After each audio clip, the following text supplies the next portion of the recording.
I'm Seema Rao, Deputy Director and Chief Experience Officer of the Akron Art Museum, and I am joined by. My name is Amber Kempthorn, and I am an artist and college professor. Wonderful, wonderful. I have to say, I'm excited to hear what's exciting for you in your life, but one thing that's exciting to me is the place you're sitting in. Where are you? Oh, I'm in my studio. Wow. Yeah,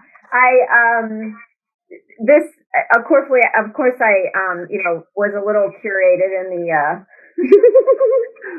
what's on here, but I use an airbrush to make a lot of my work, and so I have these two, galvanized steel, sheets on my wall, and then I'm able to magnetize my work, and nice. airbrush, right on the wall. So when you say airbrush, I mean, I'm showing my age, but I think of like the T-shirts we used to get at the mall. Yeah. So what's good about an airbrush other than that you can have a T-shirt at the mall? Yes, which is totally amazing. And so there's of course the so my mentor where I went to graduate school at Cranbrook, she as an artist, as a sculptor, was and continues to be deeply informed by the automotive industry in Detroit. And she learned, early in her practice, how to do a fetish finish, like hot rods and that kind of thing. And there's a familial connection there for me as well, because my dad and his younger brother used to race motorcycles. Oh, cool! Like a Bruce Springsteen song, and they would go. In fact, I think my dad told me once the guy they used to go to out just in Coventry, just south of Akron. His name was, I want to say, was Smokey. So they'd take their bikes down to Smokey, and he would fetish their tanks. Anyway, so there's a whole context there for me then bringing it into my practice, and it's actually a really elegant tool. And for me, in fact, the drawing that's in the exhibition, the whole atmospheric base of the drawing is made with an airbrush, and I really love,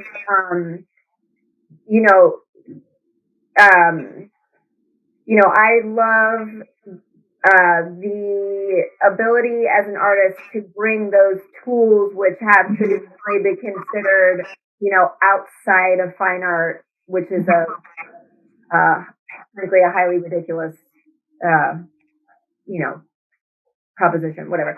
It's made up. I mean, it's a construct. Yes, that's exactly right. It's totally a construct that just supports exclusivity, and that's not what art is about. So, so this is air. I don't know if you can see it, but we can see it. Yeah, that's airbrush. It does give a great texture. You talked about tools. I also really love how you're. When I was talking about, I've been talking to each of the artists in the show about the other artists, because it's such. I mean, there's so many different wonderful techniques and textures. That will just look better in real life. So you work in real life, they just look better. Right. But you also put in tools, real stuff that you would know. Yeah. And that just is, very much, about, there's all of that's very much at the heart of my practice. Using easily identifiable objects that are accessible and, again, I don't know how often you see a hammer. Yes. in an art, in an artwork. I mean, I'm sure there's probably millions of them, but you know what I mean? But a beautifully done hammer. So before this talk in preparation, I think the biggest prep that I did, and we've spoken in real life, but was getting to see your work in real life. And one of the things that I think is so interesting about it is, if you told me that was a miniature painting, I would believe it. Oh, cool. Yeah. Because it has, it really draws on a lot of these sort of historic paintings, even though it's in many ways not, it's ahistoric. So what are some of the things that you look at when you look at art? Oh my gosh, I love that question. Wow, what do I look at? It's interesting. I'm immediately, my brain is separating the experience from like, there's the visual experience and then there's the emotional experience, right? Yeah. And, I, like every other artist, like, do that lame thing where, you're like, how did they make this? What is this? Like, so it's not lame in this show. That's that's why we did this. So everyone looks at how did they make it? right. So I definitely love to get up close and just really give myself an opportunity to even have a minute with the perspective that the maker would have had at some point, right? Like not just back here, but also, but because the relationship you have when you're making something is very intimate, of course, right? Yeah. And then, I really love all of it. So whether it's, like a sergeant, like my sister was just in Philadelphia and she bought a bunch of postcards from the different museums. And, actually we were talking about the Isabel Stewart Gardner Museum. There's that great, documentary on Netflix. Yeah. And there's that beautiful painting of the woman dancing, that's in the entrance. Yeah. So I love a sergeant. I love, Philip Guston. I love an Agnes Martin. Like just, I love. You know what I love about what you're saying also is there's not a direct line from this to that. In the text that they can see, that they can read while they're looking at your artwork. I think that like if we hadn't put the picture of the Guston with your label. Oh, you are good. Oh, good. I'm so glad. Cool. We'll be able to put the picture, but if we hadn't done that, people would have thought it looked more like a sergeant, I bet. Oh, sure. Right. So I think that it's important to know this because if you're not a working artist, you might imagine that there's a direct line from what they see. Yeah. From what you saw. Totally. Oh yeah, I love that. Yeah. Because I certainly, we talked about this in one of our first conversation, I think, but since I was a little kid, I loved drawing, I, really probably in a way that's so ordinary, but I still get really excited about the challenge of trying to really render something so that it looks, quote, real, and I love why I, like the drawing in the exhibition, the hammer is like leaning against the inside of the paper, because I want to play. It's all about perception for me, like, and so playing around with the fact that, we all know that drawing isn't real. It's an illusion. It's a theater, So it's like making it so real, but also it's simultaneously acknowledging how it's a totally, It empowers the imagination. I will say, I too really respond to realism, and for me, one of the things when I first started thinking about this show for your work is that it is. I don't know if quality is the right word because I think that's sort of like the same thing you were saying about fine art, but there is something amazing about your draftsmanship. But it isn't about rendering solely. Anybody can do that because there's almost like, I think of your work as sort of poetic. Great. Love it. Thank you. It is. It's beautiful. Like when you look, it is a work, your work, and not all works are like this. I think there's artists whose works are very powerful, really far away. But your work is certainly something that, and this show is about bringing people to get to see and be delighted in real life. Yeah. It is delightful in person. Oh wow! What a compliment! Thank you. I mean, do you think about are you thinking about the end user? I mean, the patron, or is it your moment to render that beautiful thing? I think about the audience a lot when it comes to the subject. But and then I want to make an ocular, a successful ocular. Thing,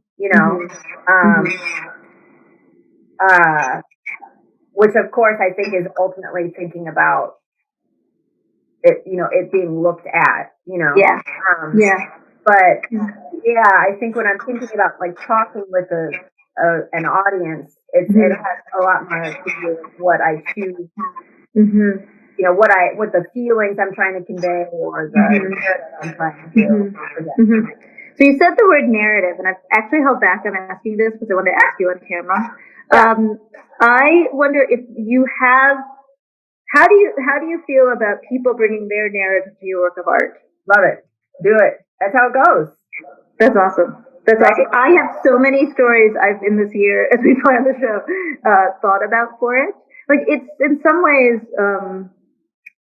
I bet your work could draw a completely different story from a young person, a very young person, and an older person, or it could bring them together with the same story. Yeah, love it. I mean, that's the dream, Yeah. I mean, I think, you want people to understand that art is a mirror, and it's a chance to reflect, but also what is it showing you about yourself in terms of how you respond to it or what you see in it or whatever it makes you feel.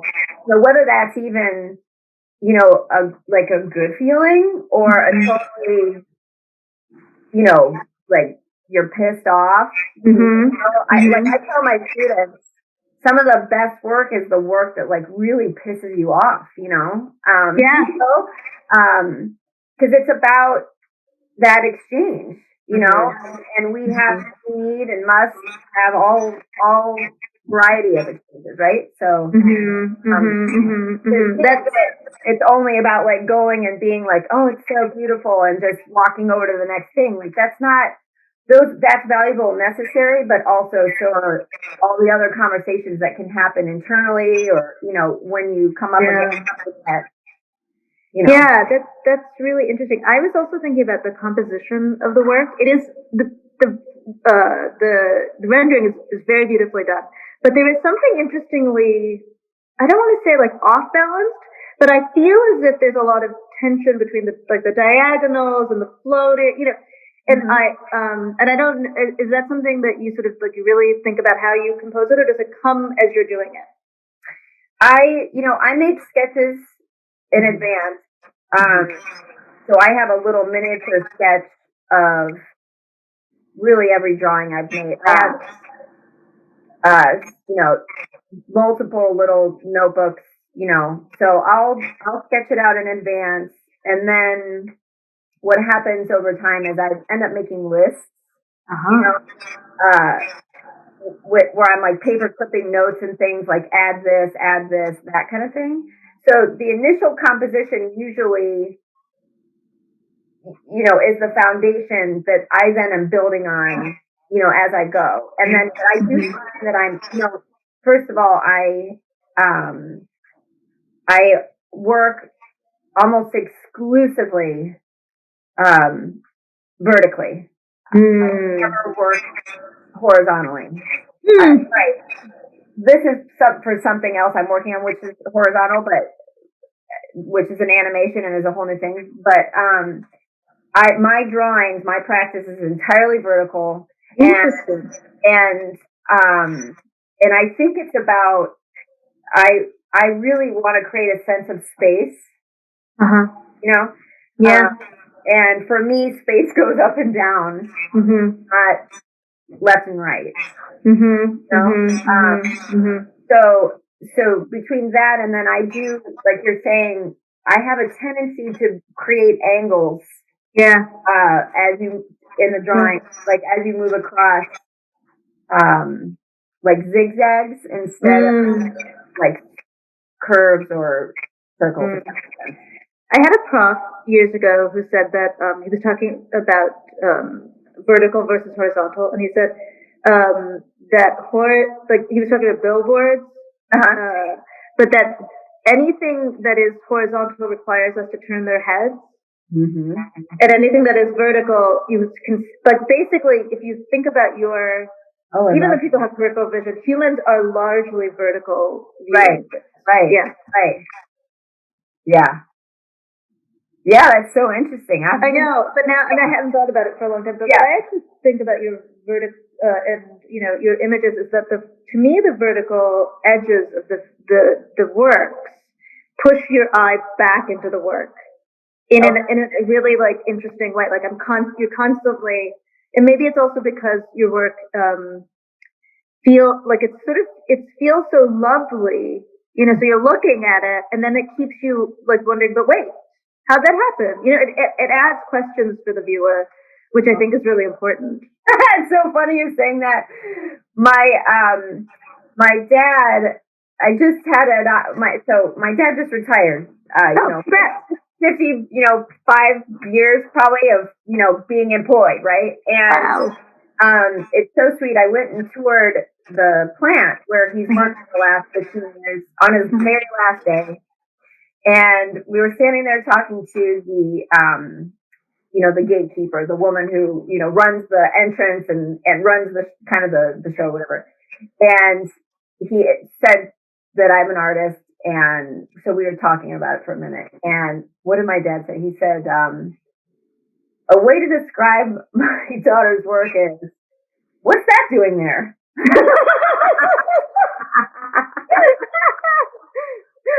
love that.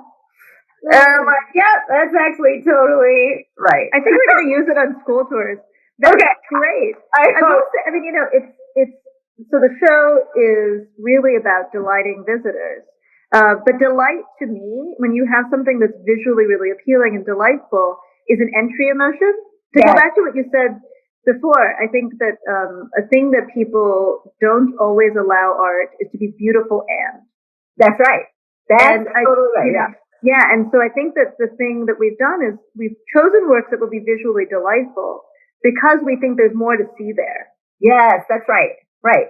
Yeah. That's the thing. You want that deep dive. Again, you don't want any one artwork to be reduced to one feeling. Right? Yes, it is reductive. And then you teach illustration, and I think illustration is another field where people become very reductive about it. Oh, sure. Absolutely. It's just a blank. It's just a drawing. I don't teach illustration. I teach drawing. Oh, sorry. Yes. That's okay. I don't want any of my illustration colleagues to be like, sorry. Yes. But no, yes, that's right. I mean, it's, and I think we did talk about this a little bit before, but often then when something is well rendered, yes, you have it can be dismissed because it's like, oh, look, that's a coffee cup, Yes. On to the next thing, On to the next thing. I remember when I was in school, and when I was sort of starting out, I had wanted to be a medical illustrator because I could render. That was, like naturally able to render. And I often thought about how people would dismiss, well, it looks like the thing. Right. At the same time, people would say, I can't draw because I can't make it look like the thing. And you're like, that's not... You're like, what? That has nothing to do with it. Like your tree, actually. I remember in school, one of the things we had to learn to render was trees. And I see the tree over your shoulder. And, and I think, but that's not just a tree, right? That must be a something for something. And I think for some people to move past that is really hard. Yeah. Yeah, it's funny. Yeah, because drawing, when I am talking to my students, and just like as a I teach in our drawing, the drawing department at the Cleveland Institute of Art, where you can major in drawing. Yeah. And, often you can imagine that's a little like, like drawing, like, we get a degree in drawing. Yeah, right. And it's, unfortunately, there's still this tradition, in Artland, where it can be treated like it's simply a precursor for painting, right? And, drawing is entirely about recording. It's about marking, right? And recording. And so, the ability to render is great, but also it's about it's very expressive. It's also about capturing time, and drawing is really expansive. I talk to my students about like the artist Bill Anastasi doing these subway drawings where he would sit on the subway right with just two pencils on his lap on a drawing paper, and he would just sort of let the subway jostle him around, create that document, and I think about my drawing practice is very much defined by that. Interesting. So interesting, and I think for people the word practice, like you talk about a drawing practice. Mm-hmm. Some prof I had another prof apparently. Yeah. It was a different guy actually. He said I was in a class it was like a business class, and he said to everybody, okay, take out your pencil and draw your significant other. Whoa. And it was like, I mean, now I think about it also like that sort of gender, whatever. But beside that point, one thing that and then he said, the reason I asked you to do that is because show them to everybody else. I know when you stopped practicing drawing. Oh. And it was like it was sort of like not it was a business, it was like something about like learning math and there's some other point to it. But I do think that people don't see that, the idea of that art is a practice. That this is something that you've intellectually thought about and spent countless hours, but not just to perfect. And I think the reason I bring up what he said was because he was talking about getting to the skill of art, right? Like if you keep drawing, you probably get a little bit better or whatever. Yeah. But what you're talking about practice is beyond that. It's not about getting better. It's not skill based. Right. So when you think of practice, what do you think of? What do you mean? I do think that the skill, I was actually just looking at an older drawing of mine, and, internally like, yep, I'm better at that. I'm better at that. So the skill part happens for sure. Right. Uh-huh. But,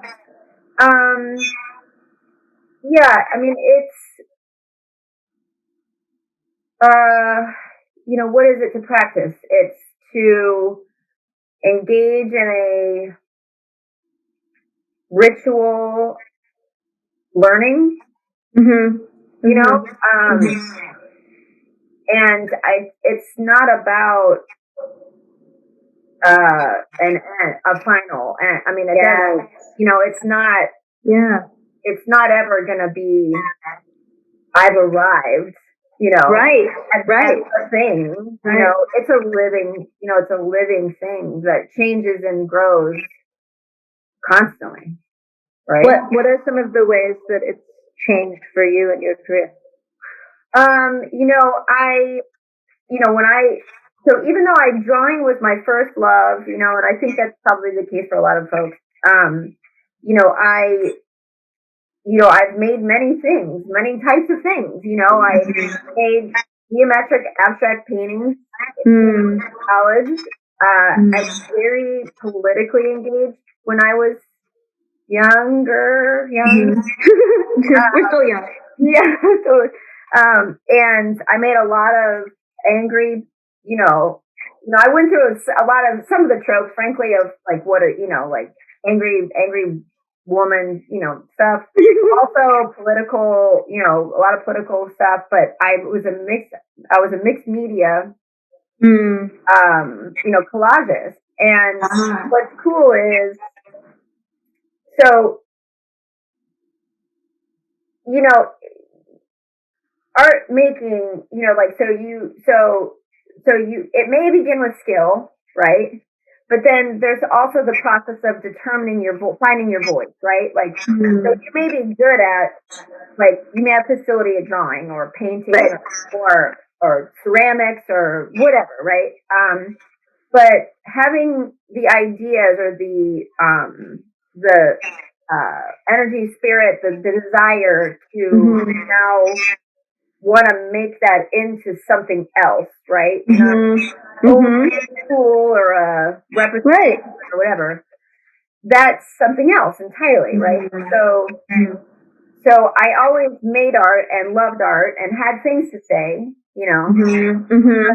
but I, especially, I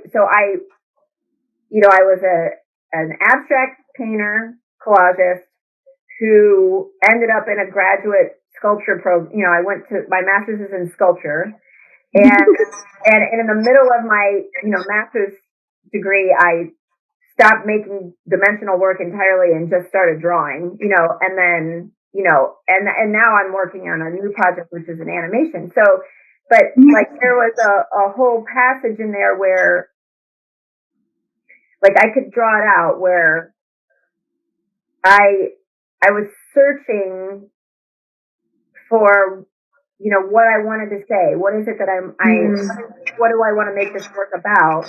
Mm-hmm. And so for a long time I was using I was drawing characters and things, and it was because I felt like I needed to invent something in order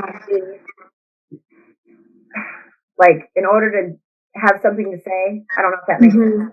No, I know what you mean. You needed to have something that could like narrate your story, kind of? Yes, exactly. Yes. And I never felt comfortable with it. It always felt like I was straining or like reaching, And so over time, I realized that I could create emotional or poetic work out of ordinary things that just make up, my life. So, and I stopped, so I was still collaging for ages, but eventually I'm no longer, using like glue and cutting things out, but the work still feels collage, right? Like absolutely. Actually, when you said collage, I wasn't surprised at all because it makes sense. Your work is very layered. Yeah. That's one of the goals, right. And part of it, I was talking about this with another artist friend of mine not long ago. I was talking about how I do think that if I were just to be lazy and quick and say that I think artists can fall into two categories. They're inventors or they're builders, I'm a builder, right? But I thought I needed to be an inventor to be like successful. And I don't mean successful like in the gross capitalist way, just like, to feel I think you mean there's like a world building that some artists do. Oh my God, yeah. Or they just, like this particular friend of mine, she's a sculptor, and she's so brilliant and resourceful, and she just like, like literally there'll be nothing there, and she'll be like, I'm going to make, whatever, and then she invents that thing, what I'm saying? Mm-hmm. I am, and I've used this analogy quite a bit, but I am a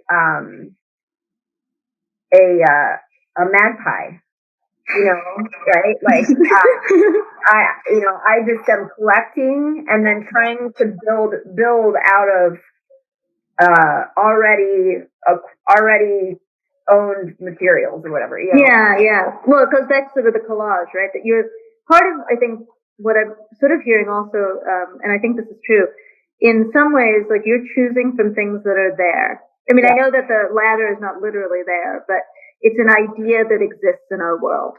Yes. Right. And it's of a particular,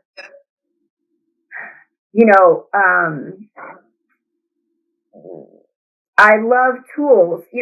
Every one of those images, there are deep personal reasons why I choose everything, but they're also, like it's like a pictogram, right? Like you see a paper and it's like equals work equals carpenter equals whatever, that kind of thing. Do you know what I mean? I do. And what's nice about them is you have a personal meaning for it, but they're also part of our culture. Mm-hmm. So I have a meaning for it too. Yes. I think the thing that is really great about it is that it's truly accessible. Yeah. Like even your dad saying, why is it there? It also means that you knew that it's not supposed to be there. So it's not like, I think some works which are equally powerful but just different, that you don't have. And I think in a lot of, like you're saying, like world building or things that are from outside of our realm, Yeah. People are startled because there's no scaffolding whatsoever. Whereas yours, you do kind of know what a boat is and a ladder, and Yeah. you know what those things are. Yeah. And then it's the conflation of them that makes you wonder. That's why your dad asked why. It's like you knew that it's not supposed to be there, or that kind of thing. Yeah. I will say your characters thing makes me think of something else that I didn't sort of think about until just this moment. It does feel as if somebody who was just there. There's no people in it. Oh yeah. I feel like somebody was like there. It's like it's like implied humanity. Seema, that actually is that's very meaningful. I love that, and that's something I want very much. And in fact, I'll tell you one like little, I always like vacillate between like, I could sit here and I could delineate for you every object I chose and why and this and that, but I won't. I'm not going to do that. But in the drawing that you chose, there are those yellow butterflies, and that is a reference to if you've read 100 Years of Solitude by Gabriel Marquez. One of the characters is always, he's been there or is about to arrive because of a small yellow butterfly. Like appears. So yeah, I've always loved in like Dutch still life painting, the Bonnie Path, right? That I love, like that sense of something just happened, what? So I love that you're saying that. Yeah, I would love, because it's really funny. I don't draw humans. I don't ever put humans in the work except weirdly.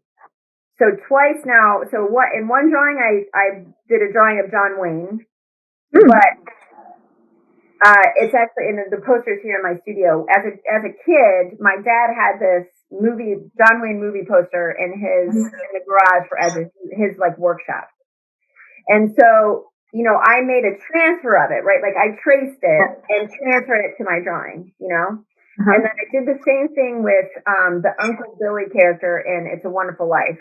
Oh, yeah. Right? And so for me, they're not people. It's not figures. I know exactly what you mean. That they're like a brand almost. Or like they're not any different than a tree. Exactly. Or the blimp. I think the blimp behind you is probably a better example of what they are. They're almost like a thing. That's right. Yeah. So so I always want that sense of that humans are. I love what you said. That's awesome. Yeah, totally. It makes me think of a different thing that I also I'm now talking to you put into place by looking at the work. Yeah. I didn't quite say it until you just said it, but I also think this work has both stillness and motion. Because the butterflies and now that I think about it, it's not just implied humanity, but there's implied motion, but then the stillness of the tools. Yeah. Oh, that's interesting too. Yeah, because one of the ways that I've thought about and talked about the work, again, if you think about drawing as this recording, documentation, document, the work, very present in the work is, I hope, is a sense of nostalgia, right? And if you're familiar with Michael Chabon, the writer Michael Chabon, he wrote this wonderful, wonderful essay for the New Yorker years ago called "The True Meaning of Nostalgia." And in it, he defines nostalgia as the ache that arises from the consciousness of lost connection. Oh, that's beautiful. Right? It's perfect, right? And I feel like I'm just constantly trying to like capture, and so it makes sense that you would say that in a way, because I'm trying to like make things that are impossible to stop, which is time. Yeah. Trying to make it. Yeah. Still, I can see that in it. There is a longing melancholy to the way that it is. Yeah. Because I think that what he writes there, I think that is one of the deep definitions of what it is to be a human being. Yeah, no, that's interesting also because your works, one thing about having an implied human, so it means that I can be the human. Yes, please. Yeah, I love it. Yeah, right. Like as a viewer, when you walk into the galleries and you see it, you are the person who could step on the ladder intellectually. Yeah. We don't touch anything. We don't step on the ladder. But like you can look at this, and I think to go back to where we started about the airbrushing, when I looked at it, or your sort of skill at drawing, it's almost like those make it even more like I can be in it. That's not so polished. Like we were just looking in our galleries at our Estes. It's not so inhuman. I don't know if that's the word I want, but so out of reach, I guess. Is Yeah, I totally know what you mean. Great. I mean, that's that's all like wonderful. This is like a dream. That's like all the things I would want. So, well, and I think that for our visitors, it's really like a gift. Yeah, good. Right? You get to be part of the art. It goes back to like your dad basically said, but that this is a work that you need to engage with. Yeah. And I've always, it's very meaningful to me that as many people as possible can find their way to it, Yeah. And I don't want, I think we talked about this too, but like take like a Donald Judd, sculptor who I love Donald Judd. What a, I love him. Mm-hmm. It's just 2 rooms down from your work, so they can go down and see that too. Right. So it's like, but it's like, I'm now, an average viewer, and here's a box, in a white room, and it's like, it's not generous. It's not generous, Yes. But all art doesn't mean it's generous either, but how do we help people feel that they can access that the same as anything else, right? But certainly from my practice, I really want to be, to be, accessible again, though, not at the cost of, it doesn't, I can't stand this term like dumbing down, it's so insulting, right? Yes. What do you mean? Like dumbing it down for who? Like which person is dumb? Yeah. Right. And what, exactly. So, how can I make a complex, deep thing out of ordinary things that, people feel they can get to, and I think hopefully in the engagement, those layers, that produce more opportunity for meaning. Yeah, and different every time you see it. So I've seen it. We sadly had to work a lot of this year digitally, so I finally saw it, and every time I see it now, I think something a little bit different. Wonderful. And I think that's the power of works of art in real life, frankly. Yeah. But we chose the show really to delight you over and over and over. Because in many ways for museums, it goes back to what you're saying, like art should be able to talk about a lot of things, not just beauty.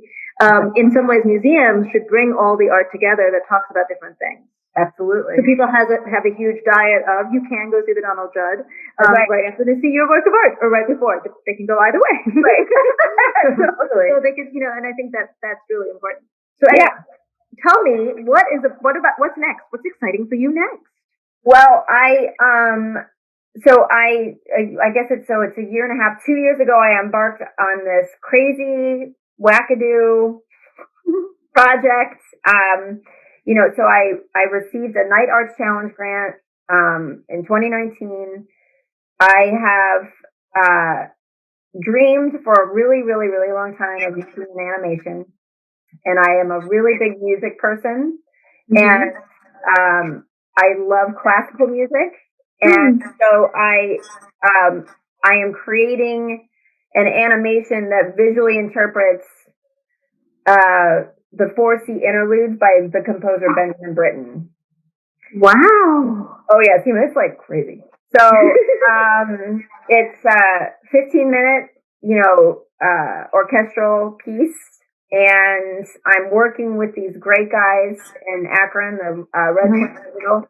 They're helping me make this. So I'm hand drawing, that's what these are. And we will be screening the animation with the Akron Symphony Orchestra at E.J. Thomas Hall in hopefully a year.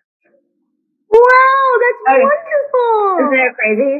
So it's actually from Akron. Yeah, it's a love letter. It's totally a love letter to Akron and growing up in Ohio. So yeah, I guess so. Imagine that drawing now really moving. But yeah, it's you and I we'll have a whole other conversation about my changing. I would love to. Wow. And how, yeah. So that's the big, so it's been a real roller coaster that just, boy, what I didn't know when I started, and then it's been fascinating and exciting and crazy, and I'm pretty, I'm excited. I've dreamed about doing it for a long time, and I finally did it, and I'm grateful. Wow! Congratulations! Oh, that sounds so exciting. So they can see your show this fall and all the way through the winter, and then after that, then they can see your animation, both in Akron, double Akron. That's right. Yes, I love it. Yeah. Well, thank you very much for doing this. This was a wonderful conversation, Amber. Oh, good team. I love talking to you. Thank you, really. Thank you for including me in all of this. I'm so excited. So everyone can come down and see the show. It opens on October 2nd and it closes on March 27th. Wonderful.